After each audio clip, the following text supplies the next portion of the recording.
Top TV, truth of the people. From wherever you're watching from, thank you so much for joining us right here at Top TV. My name is John Matava. Today we are discussing about mental health and how it has affected so many Kenyans as well as the youth. And with me on set to discuss and to break it down for you viewer is Dennis Matolo, who is a poet as well as a mental health expert. Thank you so much for coming, bro. Welcome. Thank you. I'm Dennis Matolo. Karibu sana. Asante sana. I'm Dennis Matolo and my poetic name is Genius. Yeah, as well as a psychiatrist. A pleasure to be with you in studios today. Yeah. Karibu sana, Dennis. And just to start, before we just get to the main idea about the mental health, tell us about your journey towards becoming a poet today. Okay, thank you. A nice question. I started back the year 2015 when I was in college. That's when I started performing professionally. So the years back I've been writing. On my high school life, I used to write and I used to perform on music festivals. Yeah. And from there, I just got a new exposure and new experience in the world of, discovering humanitarianism and expressing it via poetry. Through the words. Yeah, through the words. We're making issues, we are magnifying the issues. Absolutely. By the words. Yeah. And maybe, Dennis, there are so many people who have talents outside here and they don't know where they could start. And maybe share with us, where could they start? Where is the bottom line to start? The poetry, making your work, getting noticed. So many people have talents.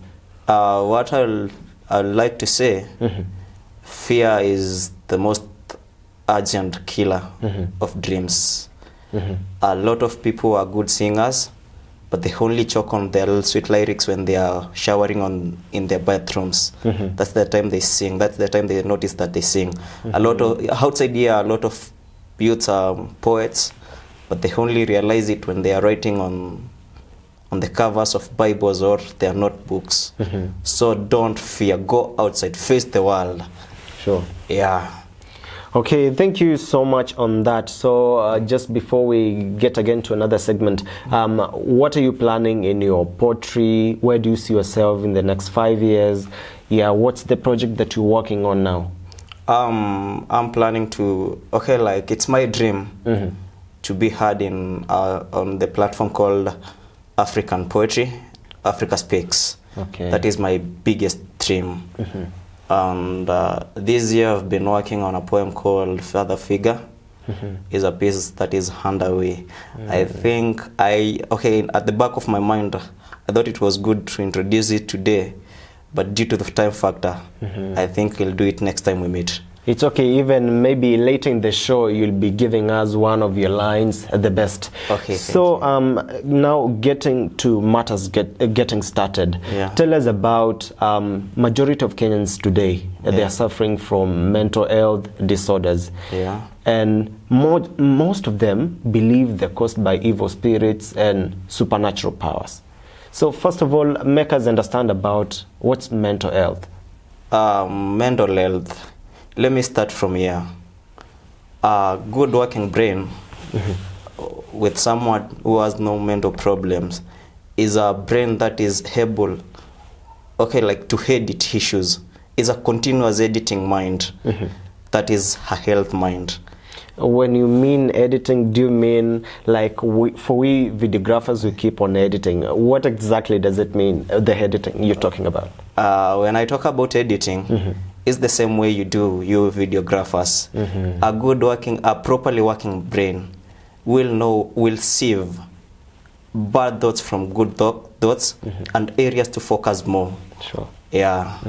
You know, our minds are fed by eyes and ears. So it's not all the things you see you go practicing. So a good mind will tell you, leave this alone, focus on this. Charity begins at home. That is the first thing I'll start saying. Those are the wise men who said so.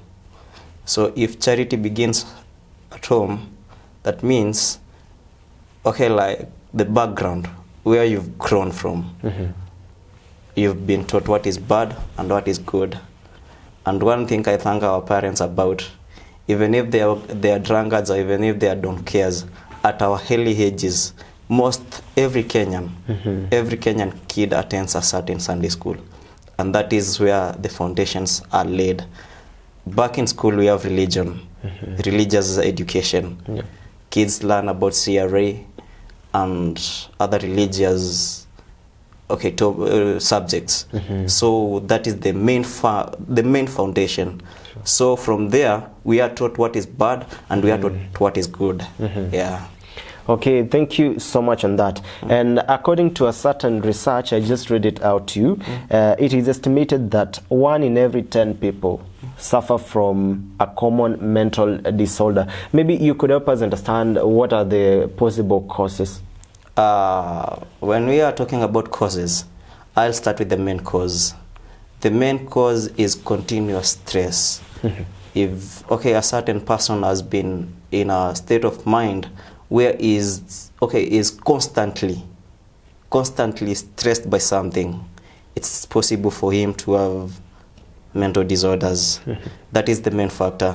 But we have other factors like continuous sadness. We have other factors like growing tumors, depressions, among being left by somebody who has been so close to you. Let's say, for example, they die or they travel to to far away countries where you'll never meet them again. If you don't have a proper person to handle you, you can find yourself walking in this way of mental disorder. Yeah. Okay, thank you so much on that. And moving on, we've had the mental illness. Yeah. There are cases which have risen every now and then throughout the country, more so when looking at this COVID time. Maybe help us understand what are the symptoms maybe one could be undergoing the mental illness. The symptoms are like from the top. One will discriminate himself from others. Will be wanting to be having his own space. Second is someone who is suffering from mental issues is more sensitive. A simple joke, it can turn to be a fight. It can drain that person emotionally to a level down. Another thing is that those people who are suffering from mental disorders, they get agitated very easily. They are annoyed by anything. Let's say, for example, someone having a mental disorder, he will listen to a certain music and he is very annoyed about the music. They will listen to some people speak and they will be very annoyed. Yeah, those are the main causes, and those are the main symptoms. The other symptoms which follow, a lot of people become noisier when they have more mental disorders. Like they're having hallucinations, illusions. Sure. They have speaking thoughts. Yeah, that's what we call them. Yeah. And now looking at the hard times and everyone is passing through, maybe how could we solve this? A while ago, we used to think that religion could have helped, but due to Corona thing and actually that churches had limited capacity, as a limited capacity of people to attend, I think the government should focus more on bringing psychiatrists on TV stations and radio stations to talk about this thing. This thing is becoming a national disaster because actually, into my statistics, within 12 hours, we have more than 100 suicides across the world. Sure. Yeah. Even look at last week, we had like almost every week we always have a suicide case. A suicide case in the country. And all suicide cases are they are connected to mental issues. Yeah. So maybe what do you think the government should invest more on making sure that they protect the youths? Sisi kama vijana, what should the government do to? One thing government has neglected I can say the youths in a certain way. We speak about empowerment while we are not empowering them. We have a lot of psychiatrists who undergo the same mental problems which they've learned to solve them. The reason as to why is that after school, you're not employed. The government should focus more on giving the youth jobs and giving platforms for those people who have experience in this forum of mental orders and mental disorders to speak to the people. Because we say actually a problem spoken about is like a problem which has been solved. Sure. Yeah. You know, talking of empowerment, the boy child every time has been neglected as well, and we cannot say even the girl child is a little bit better. But what do you think? How should we go about it? I'll focus on the boy child thing. Yesterday I was reading a local story from our local area. A boy had suicide.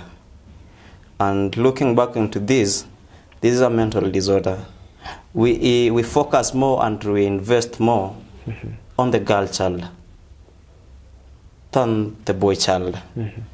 At the young ages, girl childs are bought dolls, they are bought gifts, they are so close to their parents. While the boy child is left to go outside and play with other boys. And let's say, for example, you are hurt there outside. You go in the house, your boy child, you tell your father, Dad, I've been beaten. And he tells, go and fight back as a man. Like, boy child has been neglected from the young ages. And most of those boys, they grow up, actually, if they don't know how to fight, if they don't know, actually, the wise men said, if you can't bow into the pressure, you just absorb it. A lot of boys bow to that pressure. And when they are big, because they haven't absorbed it, it becomes a issue into their brains. Yeah. Okay. There's a youth there who is watching and they could wonder, how can we improve our mental health? Improving our mental health, the key thing, as I said there earlier, is talking. We can never know you're sick unless you decide to talk. And because actually feelings are mutual, and everybody knows what he's feeling at the back of his heart. So if you feel like you have issues, go to your friends, talk to them about the issues, tell them, don't fear them, speak openly, tell them, bro, I'm passing through ABCD situation. Because a problem talked about is like a problem which is half solved. If they can never have a solution, your friends, go to your parents. After your parents, if your parents can never have a solution, go to your pastors, go to your imams. And I know by the time you're reaching that point of imams, surely you will be helped. Yeah, because actually imams are people who are trained to deal with people. And if they cannot deal with you, they'll forward your cases to psychiatrists, of which they'll handle you to proper measures. Yeah. And now, most of the times when people have bigger problems or even minor problems, they tend to cry. So, looking at the mental health and crying, is it okay to cry? When you have issues, it's good to cry. Tears bring ulcers. A lot of people suffer from ulcers because they cry inside. If you're feeling like you're having something which is burning in your head and you're feeling like crying, you are free to cry. So even for men, it's free to cry? Whether you are a man or you are a lady. But go into your lockup, cry. Men are seen superhuman and they'll just be like, what, as a man, how could you just cry?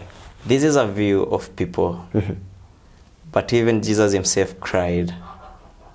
So if Jesus cried and he was Son of God, of which we know Jesus was God in another way, who are you not to cry? So if you're feeling like crying, go cry. And because you're a man, you don't want people to see your tears.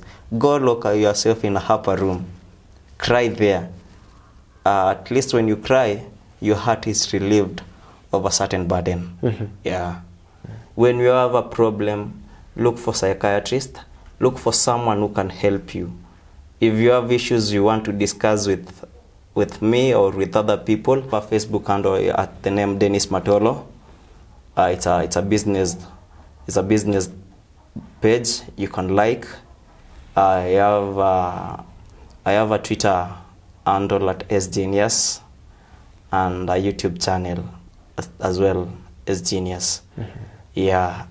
When you have mental issues, talk to someone who is responsible enough, someone who can counsel you, someone who is really waiting and wanting to listen to you. That is the only way you can heal. If you don't speak, you're done with your problems. You accumulate. At the end of the day, you either run mad or you kill yourself. It's called living positive. Living positive. I usually do tell people, be a voice when you can never speak. Be a voice to other people. Be the wind in other people's space. You can whisper a word of wisdom to them and light their eyes. Be the bridge that can help person who has the blindness of heart to cross to the other side of light of heart.